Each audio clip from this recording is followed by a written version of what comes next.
Just waiting for some more people to join here and then we'll get started.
Think we should probably Get going. I just want to mute it. start. Yeah. All right, we're gonna get going here then. Hope everyone's having a good evening of 4 o'clock Pacific Standard Time here in Coeur d'Alene, Idaho. So you guys are all here for the Bridgewater groundbreaking update. So we've sent out some emails, but as you all know, we have officially broken ground. We're moving some dirt out at the Bridgewater site as we speak. Our regional partner, Tom, is out there, and hopefully he's going to join us here shortly to show us kind of what the project updates are looking like right now. If he's unable to join, we'll make sure to get some videos and pictures out of the site. There's some kind of in the background here.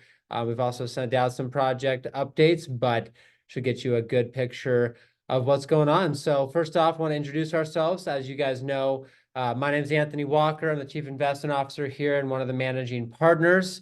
Then we have my business partner here next to me, John.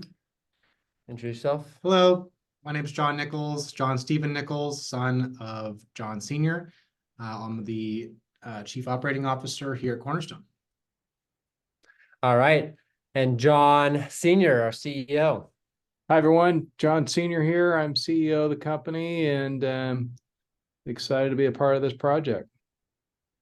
Awesome. And then last but not least, many of you guys have heard from the wonderful Sarah. Thank you. Yeah, Sarah, I'm business development and investor relations. So I'm really in charge of all things investor focused, here to help you along the investment process, or any questions you might have. I'm your gal. Awesome. Thanks, Sarah. And then Tom, he will be joining as long as he doesn't have any more technical difficulties. And he is our regional partner over there. He is the one helping us manage the horizontal development as we speak. So we are fully managing that with York Brothers over there as we speak. All right, quick little disclaimer. So as you know, this is an investment. Investments do involve risk here. And if you haven't already and you're interested in investing, read over the LP agreements, our OPEG, all the different agreements that make you feel comfortable with this investment. Again, it is an investment though, and it does involve risk. Also, all of this information here is proprietary to our business. All righty, today's hot topic. So what are we going to be covering today? So we are going to be covering the latest updates on our Bridgewater project, how that's looking, construction and stabilization, projected timelines, and projected returns on it. We're just going to review those again, how investors are benefiting on this project. We acquired this land in 2022 and what some of those benefits are, and then some of the current trends as of today that we're seeing in Bend, Oregon. Our fearless leader, John Sr., was just over there a couple of weeks ago, and he thinks we are doing the right thing by building this market. For sure. Oh, there's Tom right there. He actually just joined. Tom, you want to introduce All yourself? right. He's connecting to audio as we speak. Tom, can you hear us? Oh, he might be out. We'll wait till he figures out some technical. So, latest updates on Bridgewater. So as you guys see here, we broke ground on it. So York Brothers are out there. We are doing SIMP improvement, site improvement plan permits. We're cutting into Broster House. We're eventually going to be running utilities onto the site and getting this puppy build ready, where then we'll start, of course, foundations with the utilities, water, sewer, all those fun things. But we've been working on it for about 3 weeks now, and it's looking good out there. They are in full force. Tom, can you hear us? I can hear you guys. I'm struggling. I apologize. That's All good. okay. That's okay, Tom. Thanks for joining We on. can hear you and we can see you. You can? Yep. Yep, I'm stuck in some weird screen. that's all right. Well, we can see you. Oh, there So we go. There we go. awesome. Why don't Will you you, introduce yourself, Tom, and show us a little bit around the site? That. Get out of the truck. So my name is Tom Nichols. I'm a guy on site here in Bend, Oregon at the Bridgewater Project. And this is kind of it right now. Not a lot to see, but piles of rocks and tractors and track hoes and all kinds of stuff. A lot If of you want rock to see out there. anything, yeah, yeah. Can I flip this screen? Aha, Yeah. there we go. go? There we go. So that's better. So we cut in this access road. That's Broster House that you see right there. They can see I'm that. just finishing up some utility work on the road there. And we've got all the trees cleared. We're starting to cut some subgrade. That's where you see the rock hammer work there. Fortunately, they just quit a little while ago. Otherwise, I wouldn't be able to hear you guys. It's kind of hard to see. I'll try and get up a little bit higher, but it's just under 2 acres, so it goes way back there. Perfect weather for doing some dirt work. Not too hot and no snow on the ground. No snow, a little bit of moisture, so we don't have any dust issues. So that super tall tree back there is basically the backside of the property. Excellent. It's about the Looking highest good. spot we can get to. Yeah, it's looking good. Awesome. Awesome. So we'll further on now. We'll go over the project updates that we have been working on here. John, you want to touch a couple of those? Yeah, I can go through some of these. So as Tom's kind of walking you through on site, Tom, if you want to flip your camera around so they can kind of follow the page we're on and then follow you on the project site. So we started site work, which is great. We have our site improvement permits in hand, which means we can connect all, like Anthony said, our utilities. Oregon is well known for having lots of rock. So it's going to take us a while to get all the rock chiseled out, moved off site, and then bringing in that structural fill that our foundations that will sit on. We're in the last final process of our bidding. So we've worked with, we've actually had 3 different contractors bid this. We want to get the best price possible for our investors. So we've spent a lot of time as a group with each individual contractor going through the plans, finding any ways for us to save on materials or timelines. And so we believe that having 3 different general contractors bid this out helps us be competitive and deliver the best returns possible. And all those bids will be coming back final this Friday, which is great. And they're all coming in great. They're all coming in, ad runner cost projections. And as mentioned, we've already got York out there moving. So Cornerstone, our entity here, we are managing the horizontal development as we speak out there. So moving along very efficiently here and try to make this the most cost-effective project that we possibly can. Yeah. So the third one here, the last round of reviewing with the city is happening now, and those are on our building plans. The city of Bend is notorious for taking its sweet time, making sure that they like the plans that they're going to approve. And so we're working through those final approvals right now, and those are not holding up anything on site, as those are separate from the site improvement permits. Right, so we'll have those in hand by the time that we're ready to go vertical on the project. So we still have, to finish the vertical. We have, foundations. We have a lot of work to do before we do full vertical construction out there. So by being still in the city and by, waiting for this final approval, it's not slowing down the project at all. Then with that, I'll touch on kind of my wheelhouse here. So we've raised over 80% of the equity that's funded in our bank account, and then over 90% committed. Those are investors that have expressed that they're going to be coming in, and we're just kind of waiting for that. But again, it is first come, first serve. So as soon as you get your money in, that's when the investment is secured. And now that we have broken ground, it's picked up exponentially. That's kind of how it works. And once they see dirt moving, they know it's kind of the last moment to get in, and that's exactly what we experience in a lot of these developments. So we're in hopefully the final days to weeks of our capital raising here. So if you're interested, kind of now is the time. Construction and stabilization. So we're going to go over kind of what this project timeline looks like and where we are in the process. So we closed on this land in 2022. This was a fun one. It's taken us nearly 18 months to get it fully approved. The city of Bend has a lot of what we like to call NIMBYs, not in my backyard, which is great for investors, but trying to get a project approved, it takes a little bit of time, but that also pushes up pricing, pushes up rents, and makes it an inflated market. If you guys have invested in California over the last 50 years, as John Senior would say, you guys would know exactly how that feels and what that can do for investors' returns.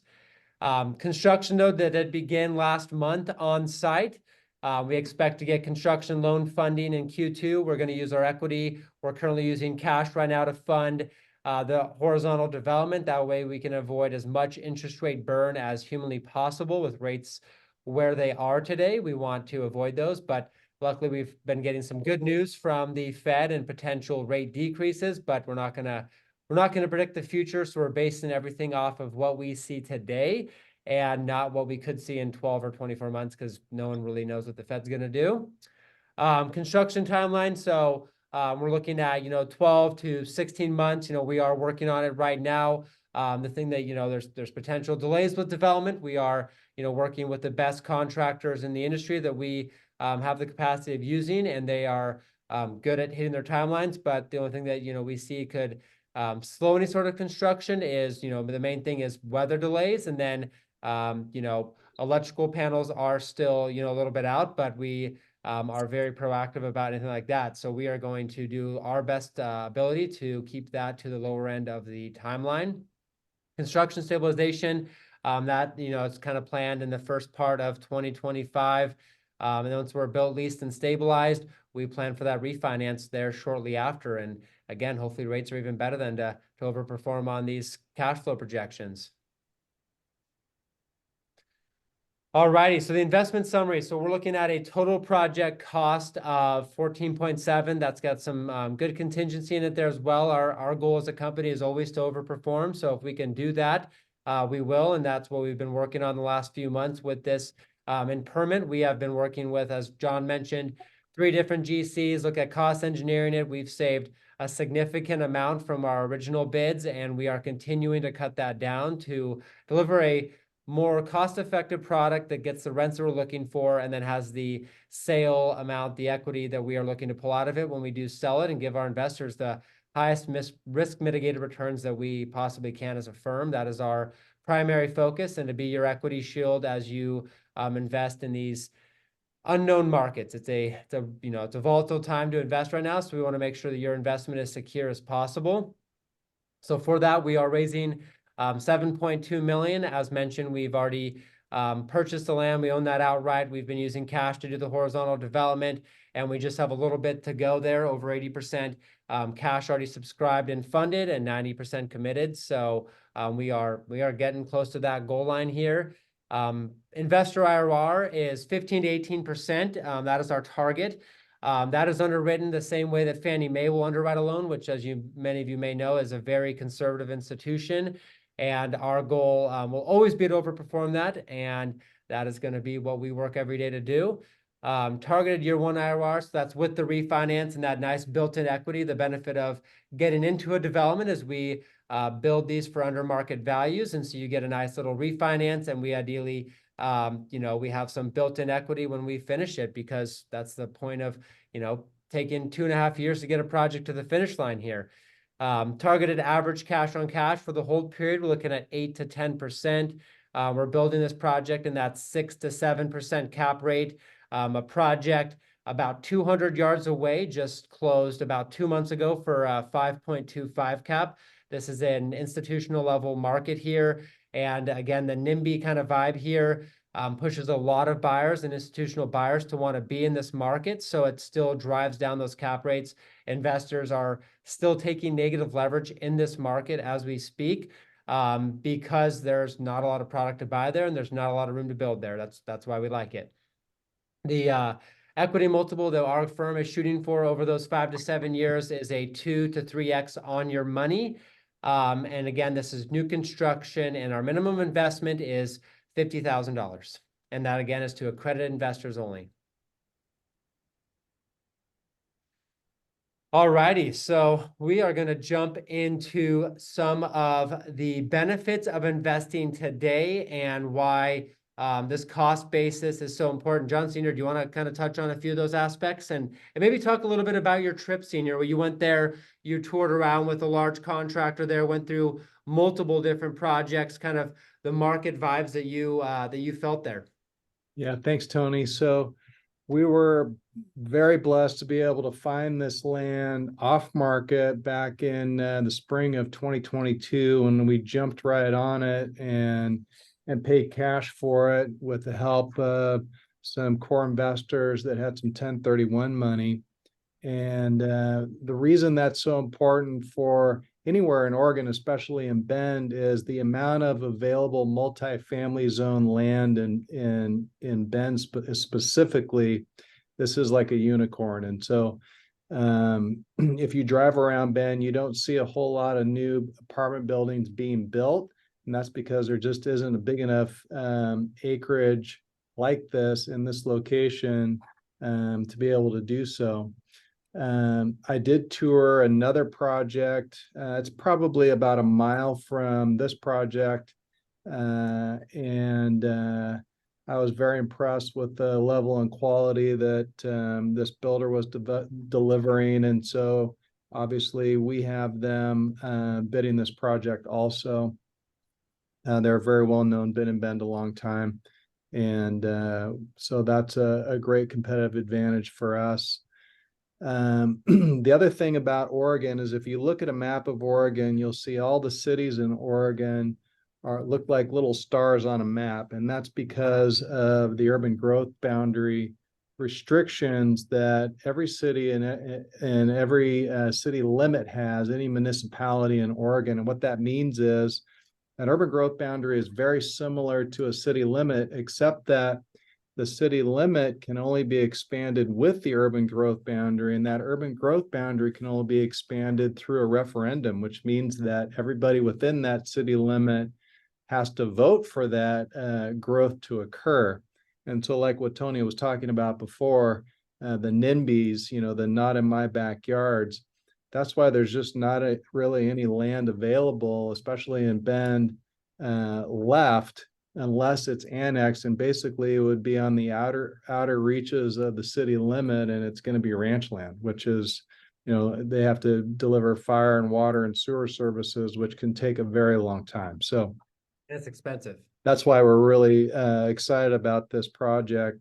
The other thing that's happening in Bend is they are building roundabouts, and they're extending their parkway, which is basically their overpass or truck route through the middle of town.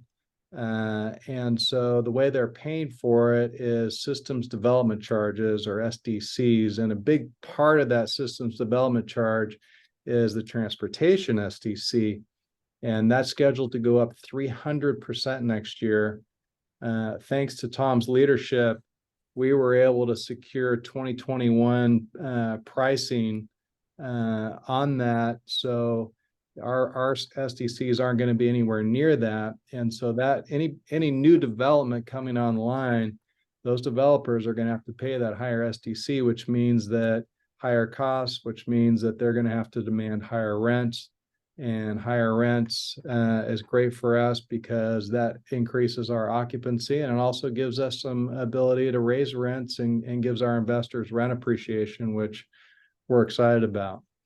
The other main thing that's great about us having locked in our permitting costs is in 2023, 2024, they're going to be 15% higher than what we have to pay. So it really saves on the permitting and SDC cost basis for us, because we were able to lock in a couple of years ago's pricing, which is really, really important, because anything new coming online is going to be more, which means they're going to pay more, which means they're going to have to demand higher rents. So it saves us, our project, and our investors a huge amount of money. Right. Excellent. Thank you. And thank you, Tom, for working hard on this project Yeah, for us. that I have to credit Tom with that. That was all his leadership on that, and he was savvy on what the city was doing, and based on his connections, being in Bend so long and knowing so many people at the city, and getting that inside information was really important for us to be able to take advantage of that. I appreciate that. Tom, do you want to touch on one thing? The example that you gave us is the SDCs for transportation specifically are going up to 300%. Can you shed a little light for our webinar visitors here of why transportation specifically is going up for future developers? Sure. Like John said, the infrastructure system in Bend has been lagging for a while, and they're really pushing to extend not only the parkway, but travel east to west, which has been a big bottleneck here, and north to south.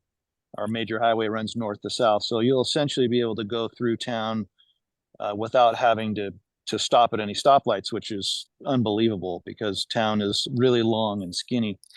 And they got to pay for it somehow. And so how they do that is they calculate your trips based on how many users or occupants and your use. So if it's a restaurant or a grocery store, or like the new Costco, I think the new Costco transportation SDCs calculated this year were over $4 million just for transportation. So they've got to pay for it somehow. They got some grants from the state because it is a state highway, et cetera, but still it's a multi-million-dollar project, just that one interchange in the north. And just normal street maintenance. I mean, there's pothole problems and infrastructure problems all over town that they're trying to address. So they have to raise essentially your taxes to pay for it. It's just going to make it harder to develop, and it's going to further decrease that supply and push up rents. It's, Right.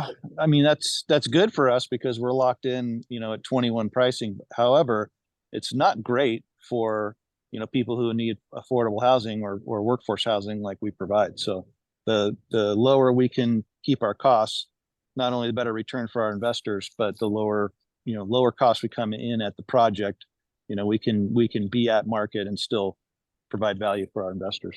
Right. Excellent. Thank you, Tom. And You bet. yeah, I'm excited for this project. This is actually the project that John Senior toured last week with CS. So they are finishing this project. They had about 150 people on site the day that John was there, and they were going hard on it. They're delivering this to the market in February. So this will be all leased up by the time we deliver our product to the market. And this is about a mile, maybe a little bit less than a mile from our project site, and it's a luxury product here. But as you can see, so our underwritten rents are lower than their cheapest one-bedroom rent, and all of our units are on the canal there. They have a water view, they have a mountain view, and they have big balconies overlooking the water. This is the 4-story kind of inner walk, so 2 different amenities, but their smallest unit's about, as you can see, 140 square feet smaller for a 1-bedroom, and it's more expensive. So it positions our property very well to have rent increases coming up here, especially as I know what they're building this project for, and they're going to need to do rent increases as well. And so we'll be able to do rent increases along with them. And then same with the 2 bedrooms.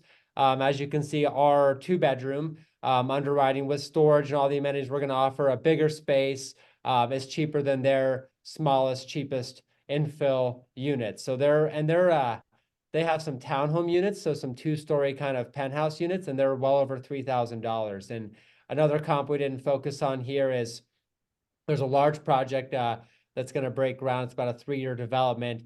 That's a $168 million development, and it's a 312 plus unit, all Class A luxury, and their rents are going to range up to $6,000 a month, over $500,000 per door on that. So we're pretty excited when we hear that stuff because the market does need more supply, A, and B, we're building for much cheaper than that, and our rents are cheaper than that, which will increase our rents, and we will be able to be just behind these luxury products because ours offers quartz countertops, stainless appliances, LVP throughout, beautiful views, and we're less than a mile from both of these projects. So pretty exciting news for us, as you know, this is a 5 to 7 year hold, and those are going to be done and pushing up those rents. So Yeah, one thing I wanted to add on that is, as Anthony's touching on this, we're seeing this across a little bit of Missoula, but mainly Coeur d'Alene right now.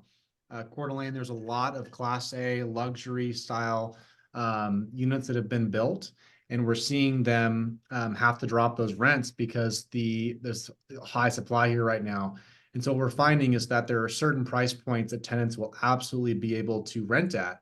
And unfortunately, these Class A units will stay empty until they lower rents to achieve those rents that the middle market needs to hit.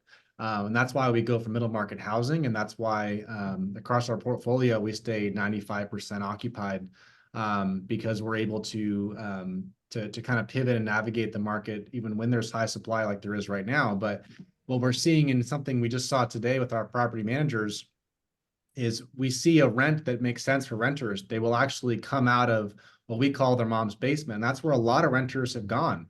You know, when rents are $2,200 to $2,500 a month, renters simply just move home. I know a lot of people here have cousins or nephews or nieces or whatever that they know that have moved back in with their parents or maybe with you. And the reason is because they can't rent a 1-bedroom apartment or 2-bedroom apartment. So that's why we like to be at those numbers where we can get those renters, they can come back out of the woodworks and get back into units and living on their own.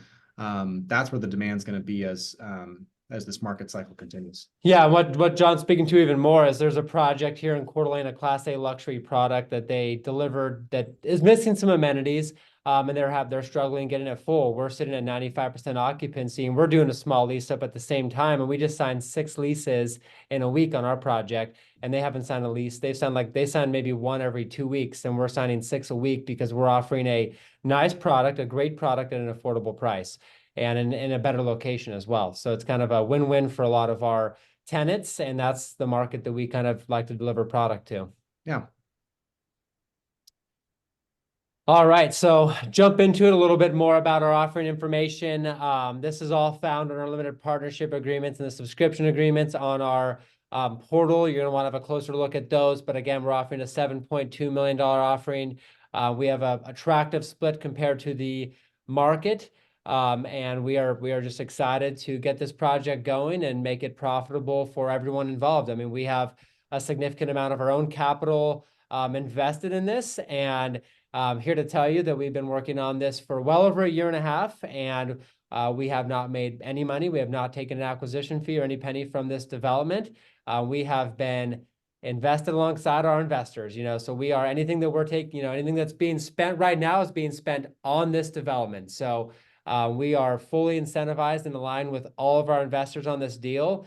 And we're excited. We're just as excited as our investors to get this building built, cash flow stabilized and returning, refinance. We all have a lot of our own livelihood in this deal. So it's very exciting for us as well. We kind of get jittery just talking about it. Yeah, for sure. Tom, do you have anything else you want to show us on site before we end today? Yeah, I mean, what we're looking at, I kind of climbed up this little knob here. You can see kind of that white line. I know it's starting to get dark, everybody, which is right here. This is our main canal that provides irrigation water throughout Central Oregon. And it looks like a river when it's full. Fortunately, it's not full right now. And thank God, because we wouldn't be able to work next to it if it was full. As we pan to the right a little bit, I'm standing about in the middle of building A, looking north towards building B. So that big tree in the back. big tree in the back right there, which we're keeping, is basically the end of building B. So it's hard to see. It's big. Go to the left there, Um, Tom. Look at those mountain views. That's gorgeous. The sunset, sunrise, it's just gorgeous. Yeah, so I'm looking essentially directly west. It's hard to see with my tiny little phone camera and the clouds, but from the second and third floors, you'll have a fantastic view of the Three Sisters and Broken Top and Right. those mountains to the west. The lower levels will walk right out onto the canal, which will be a beautiful view right there, flowing water.